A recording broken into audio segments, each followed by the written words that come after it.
Assalamualaikum warahmatullahi wabarakatuh. Salam sejahtera bagi kita semua. Berjumpa lagi bersama saya, Dewi Winarti. Saat ini di video belajar kita iaitu tentang adat dalam upacara daur hidup. Saya akan membahas tentang yang pertama iaitu mengenai pengertian upacara daur hidup. Yang kedua, adat dalam upacara daur hidup. Dan yang ketiga, fungsi upacara daur hidup. Nah, sekarang saya akan menjelaskan tentang upacara dalam daur hidup. Upacara daur hidup ialah upacara yang dilaksanakan pada masa-masa atau pada saat-saat tertentu dalam kehidupan orang Melayu khususnya. Nah, kemudian selanjutnya adat dalam upacara daur hidup orang Melayu itu pelaksanaannya dibagi menjadi 5 fasa. Ya, dimulai sejak dalam kandungan sampai kematian. Nah, jadi fase yang pertama itu saya jelaskan iaitu kehamilan, kemudian kelahiran, lanjut akil baligh, selanjutnya perkahwinan, dan yang terakhir sekali adalah kematian. Nah, sekarang saya akan menjelaskan tentang kehamilan. Jadi, upacara dalam masa kehamilan itu bagi orang Melayu itu tujuannya untuk apa? Nah, tujuannya adalah sebagai ungkapan rasa syukur dan mengharapkan untuk selalu mendapatkan keturunan yang baik, yang soleh maupun soleha. Kemudian selanjutnya, melaksanakan upacara ini juga dimaksudkan untuk memuliakan dan menghormati calon emak dan juga bayi yang ada di dalam kandungan itu sendiri. Nah, kemudian di dalam masa kehamilan itu juga terdapat ada beberapa upacara yang harus dilaksanakan. Di antaranya adalah meniga bulan. Nah, meniga bulan itu dilaksanakan di masa kehamilan memasuki usia 3 bulan. Nah, kemudian tujuannya untuk apa? Tujuannya ialah untuk memastikan bahawa sang ibu betul-betul sedang berada dalam keadaan yang sehat tentunya. Nah, selanjutnya menempah bidan. Nah, jadi di dalam masa-masa kehamilan itu banyak prosesnya. Proses yang pertama tadi meniga bulan, kemudian kita lanjut menempah bidan. Apa maknanya? Nah, untuk kita ketahui bersama, bagi orang Melayu, menempah bidan ini paling penting dan sudah menjadi adat kebiasaan orang Melayu. Apa sebabnya? Karena menempah bidan ini ialah mengunci atau menentukan bidan yang akan membantu menolong proses persalinan atau proses melahirkan nanti. Kemudian menuju bulan. Menuju bulan atau disebut juga sebagai lenggang perut. Ya, lenggang perut dilaksanakan kapan? Ya, tentunya dilaksanakan bila? Tentu dilaksanakan pada masa kandungannya telah memasuki usia 7 bulan atau genap 7 bulan. Kemudian tujuannya untuk apa? Ya, tujuannya ialah untuk melihat kembali kesihatan ibu dan bayi. Dan untuk persiapan persalinan. Nah, itulah tadi proses di dalam kehamilan. Yang pertama tadi meniga bulan, yang kedua menempah bidan, ketiga menuju bulan. Nah, selanjutnya kita akan membahas tentang kelahiran.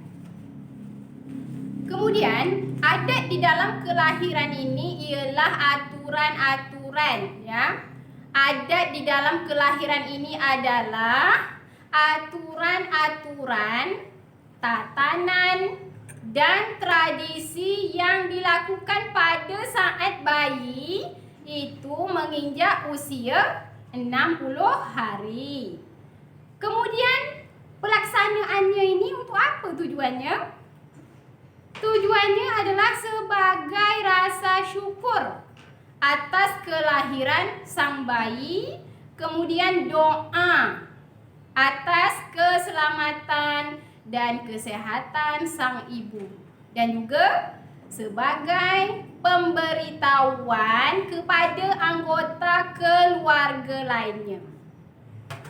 Nah, dalam kelahiran, ya, kemudian dalam kelahiran ini ada beberapa proses yang harus dilakukan atau menjadi kebiasaan orang Melayu. Tentu kita semua ingin tahu proses apa saja yang terdapat di dalam kelahiran itu. Ya, sekarang proses yang pertama itu adalah menanam ari. Apakah kita semua sudah tahu? Ya, mungkin sebagian ada yang tahu, ada yang tidak. Nah, jadi ari-ari atau plasenta disebut juga sebagai kakak bayi. Menanam atau mengubur, ya, mengubur ari-ari tujuannya untuk apa? Tujuannya ialah untuk memuliakan sang bayi dan proses kelahirannya.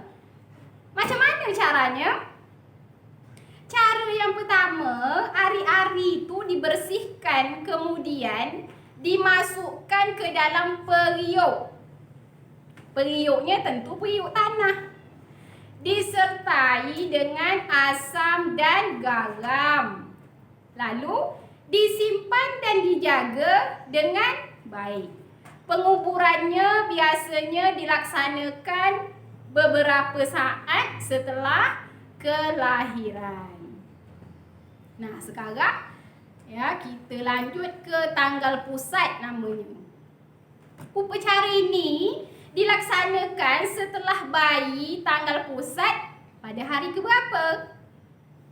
Jadi upacara tanggal pusat ini dilaksanakan pada hari ketiga atau hari ketujuh setelah kelahiran. Biasanya acara ini mengundang, ya, khususnya anak-anak yang ada di sekitar rumah, ya, sambil makan bersama dan memberikan mereka beberapa pemberian ataupun bingkisan. Nah, kemudian ada lagi prosesnya, yaitu sunat Rasul. Sunat merupakan syariat Islam yang harus dipenuhi seorang Muslim. Sunat untuk anak perempuan dilakukan oleh bidan sebelum anak perempuan itu berusia 40 hari. Sedangkan untuk anak lelaki dilaksanakan pada masa kanak-kanak. Nah, jadi itu bedanya. Kalau anak perempuan itu pada masa 40 hari setelah kelahiran, tetapi bagi anak lelaki itu pada masa kanak-kanak. Nah, jadi sunat anak perempuan itu umumnya tidak dirayakan seperti anak lelaki. Nah, selanjutnya ada proses lagi iaitu bertindik. Ini khusus untuk anak perempuan, ya, bukan untuk anak lelaki. Nah, bertindik hanya dilakukan pada anak perempuan. Dilaksanakan bila? Dilaksanakan setelah 7 hingga 40 hari setelah kelahiran. Adat ini biasanya dilaksanakan oleh dukun beranak yang membantu persalinan. Kemudian alat yang digunakan itu apa saja? Yang pertama jarum tindik. Kemudian benang. Dan yang ketiga adalah minyak kunyit. Ya. Jadi minyak kunyit ini untuk apa fungsinya? Ya, fungsinya antiseptik. Ya, itu adalah bertindik. Kemudian turun mandi. Jadi proses kelahiran itu banyak ya. Nah, jadi turun mandi itu dikenal sebagai naik buayan atau pijak tanah. Nah, jadi dilaksanakan itu bila? Dilaksanakan setelah anak itu berusia 45 hari. Ya, setelah hari kelahiran. Turun mandi ini tujuannya untuk apa? Ya, tujuannya ialah bahawa sang ibu dan bayi itu telah selesai melaksanakan masa pantang, ya. Itu tujuan dari turun mandi. Nah, itu adalah proses dalam kelahiran. Selanjutnya kita akan membahas tentang akil balik. Dalam Islam sudah dikenal istilah akil balik yang menandai apakah seseorang sudah dapat dibebani kewajiban untuk melakukan syariat sepenuhnya atau belum. Akil secara bahasa artinya apa? Akil secara bahasa apa artinya? Nah, jadi secara bahasa itu artinya adalah berakal. Ya, memahami atau mengetahui. Sedangkan balik dapat didefinisikan, ya, dapat diartikan sebagai seseorang yang sudah mencapai usia tertentu, ya, dan dianggap sudah dewasa atau sudah mengalami perubahan biologis yang menjadi tanda-tanda bahawa anak itu sudah dewasa. Nah, jadi akil balik itu ditandai dengan sunat Rasul anak laki-laki. Jadi sunat Rasul ini biasanya dilakukan dengan mengadakan syukuran kenduri. Ya, syukuran itu maksudnya kenduri. Ya, kemudian dalam kenduri itu juga diselitkan juga acaranya seperti khatam Quran dan juga tepung tawa. Nah, itulah acara akil balik, ya. Kemudian perkawinan. Nah, jadi ini perkawinan ini memiliki banyak prosesnya bagi orang Melayu. Nah, jadi adat di dalam perkawinan ini ialah aturan, tatanan, ide-ide serta tata cara dan tradisi masyarakat yang harus dipenuhi dan dijalani dalam menghadapi, melaksanakan dan mewujudkan suatu perkawinan atau pernikahan. Sedangkan perkawinan itu sendiri ialah ikatan lahir batin antara seorang lelaki dengan seorang perempuan, ya, sebagai suami isteri tentunya. Ya, tujuannya untuk apa? Nah, jadi tujuannya adalah untuk membangun keluarga harmonis yang disebut sakinah mawaddah warahmah, ya, yang berdasarkan ketuhanan yang Maha Esa. Nah, jadi ada pun proses sebelum perkawinan itu antara lain. Pertama, mendengar-dengar. Tahu itu mendengar-dengar apa? Nah, jadi mendengar-dengar itu adalah usaha pihak lelaki untuk mengetahui untuk mengetahui perempuan yang akan dipinang. Kemudian proses ini dilakukan oleh keluarga perempuan pihak laki-laki, keluarga perempuan pihak lelaki melalui keluarga perempuan tentunya dari pihak perempuan. Nah, kemudian merisik. Merisik ini apa? Ya, merisik ini adalah ialah menyelidiki atau mengintai, mengintai, mencari informasi, mencari info, secara diam-diam. Merisik dalam tradisi ini merupakan kunjungan pihak lelaki kepada pihak perempuan.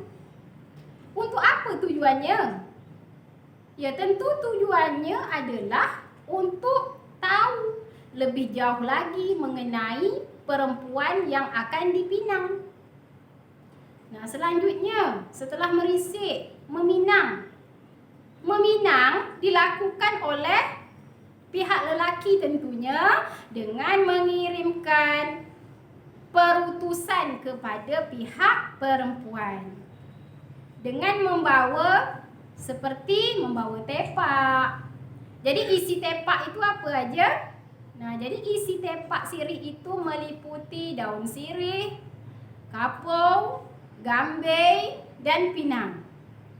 Kemudian upacara ini dimulai dengan elu-eluan, elu-eluan itu atau menyambut pihak keluarga laki-laki sambil memberikan tepak sirih kepada pihak perempuan. Nah, selanjutnya anto tanda pertunangan.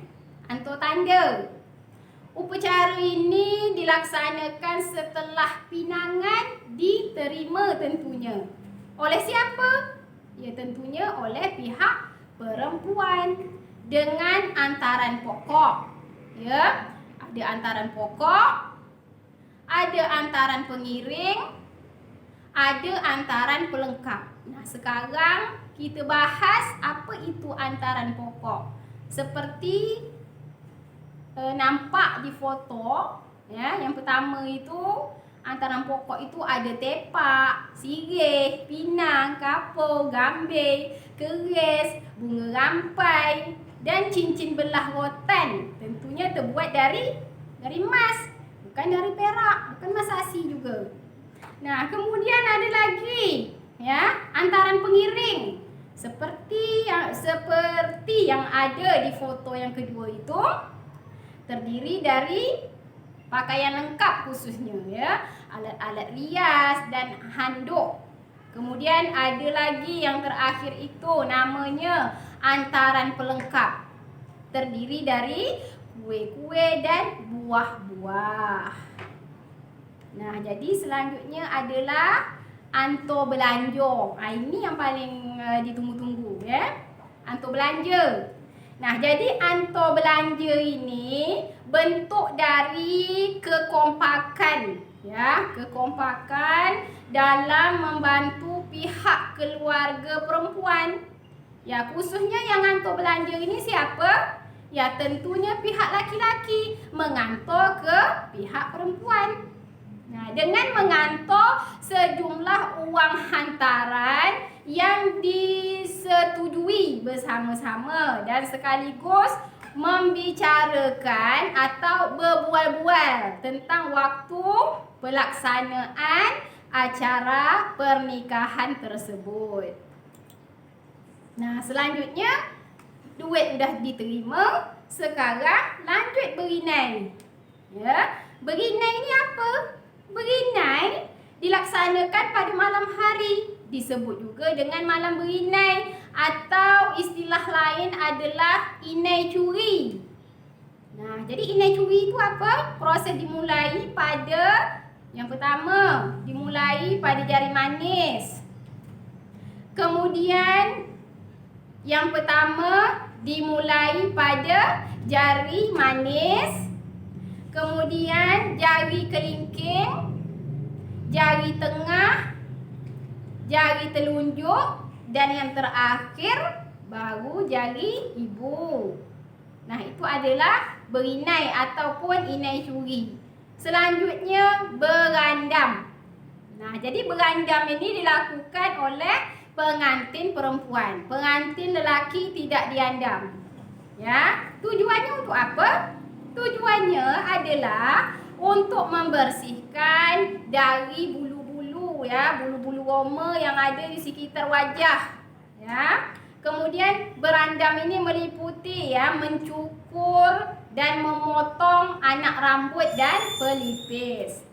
Alat berandam ini terdiri dari apa saja? Yang pertama itu pisau cukur, beras putih dalam pinggan, kelapa berukir, benang putih, lilin putih, lilin lebah, bedak kuning, bedak sejuk, dan juga celak.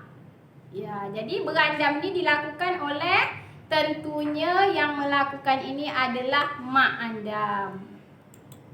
Nah, selanjutnya berandam sudah selesai, lanjut ke akad nikah.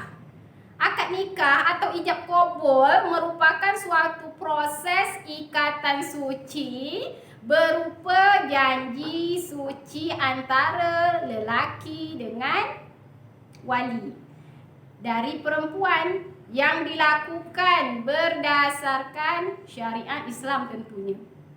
Nah, kemudian pelaksanaan ini dipimpin oleh penghulu nikah yang dibantu oleh 2 orang saksi beserta pengantin lelaki dan juga seorang wali dari pihak perempuan.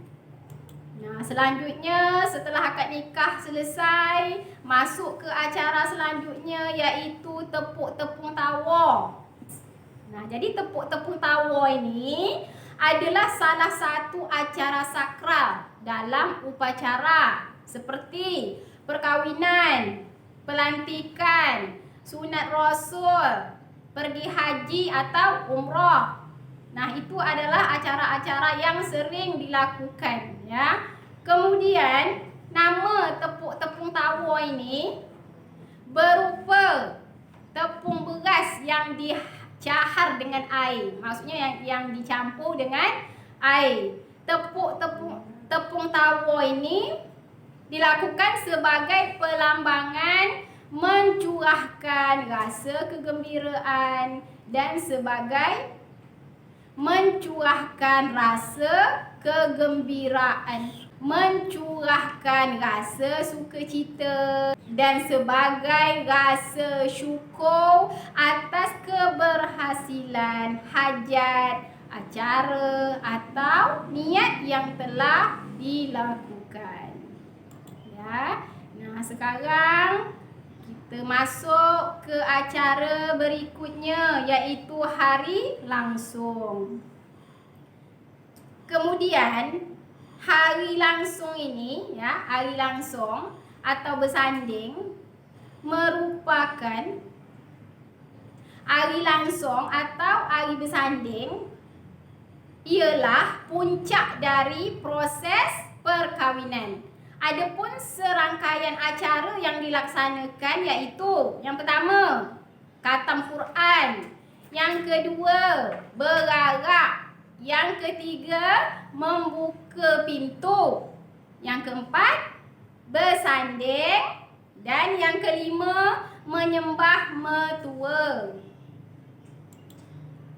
Nah, ini adalah foto-foto yang telah saya sebutkan tadi, ya. Nah, selanjutnya acara yang terakhir di dalam proses daur hidup itu adalah kematian. Nah, ini adalah proses dari daur hidup orang Melayu itu tadi, ya. Nah, jadi kematian ini apa? Secara umum,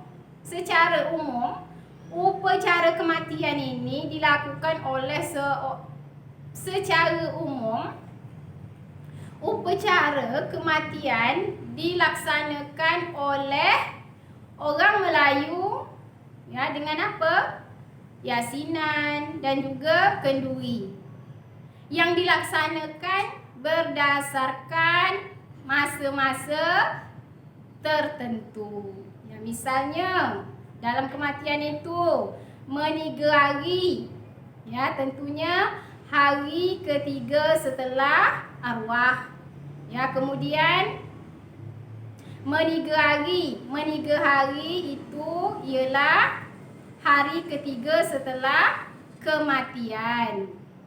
Kemudian menuju hari atau hari ketujuh, ya. Kemudian 40 hari, ya.